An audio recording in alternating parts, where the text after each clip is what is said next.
90% of CapCut beginners make this mistake, and it makes their videos look amateur, even though it only takes one simple feature: basic transform.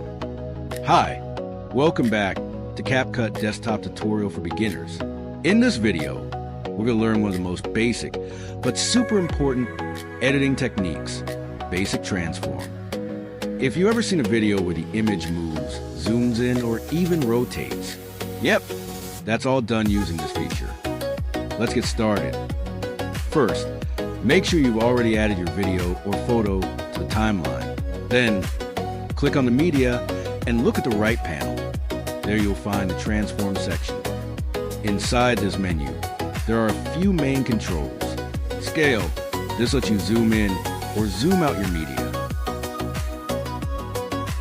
Position, use to move your video or photo left, right, up, or down.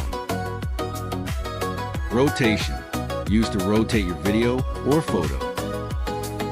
All of these controls can be adjusted manually, or you can directly drag the object in the preview screen.